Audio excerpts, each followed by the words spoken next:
Pourtant, comment Jérôme avait bien transmis les données. Donc il s'engage à faire circuler ces données-là et activer ce programme-là et alerter aussi le ministère de l'Europe et des Affaires étrangères.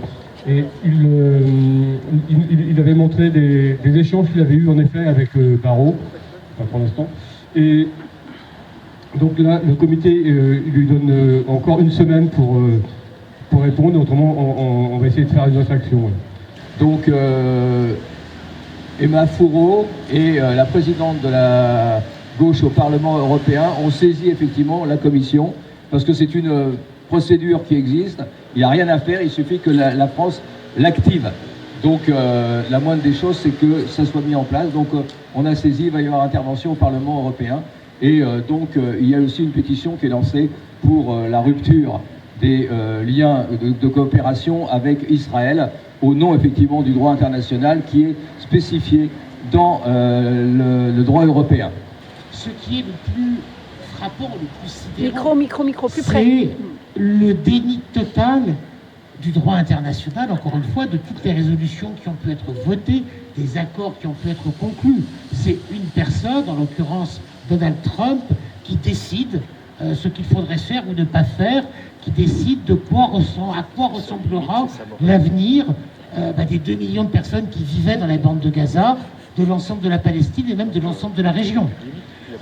On est là, alors on parle bien sûr d'autres situations, on peut penser au Groenland ou à beaucoup d'autres choses, mais ce qui se passe à Gaza, encore une fois, est emblématique de cette époque où nous vivons, où le droit international est tranquillement nié, bafoué, sans qu'il y ait de réaction, je dirais, à la hauteur, bien évidemment.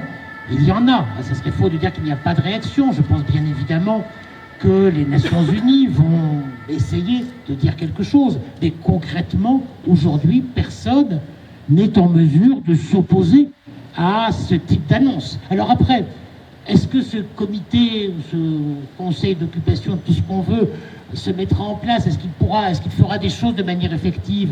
Ça dépend tout de même de pas mal d'éléments, notamment du fait qu'il y a toujours à Gaza des gens qui vivent et qui ne vont pas forcément accepter d'être agis, de se laisser agir par d'autres. Festival de conférences gesticulées qui s'appelle Tétouage de cause et qui est cette année résolument tourné vers la décolonisation ou la dénonciation des nouveaux mouvements coloniaux. Et donc on propose comme ça plusieurs conférences gesticulées. Et pour nous, pour Quimperlé et pour la Ligue des droits de l'homme que je représente ici, on a invité à nouveau Michel Bénissery qui viendra jouer à la Loco. C'est une première, hein. Jusqu'à présent on initie un partenariat avec la Loco et ce sera le dimanche 25 janvier à 18h. Il viendra jouer sa conférence qui s'appelle « Moi, Français, Juif, Arabe, comment j'ai démissionné du sionisme ».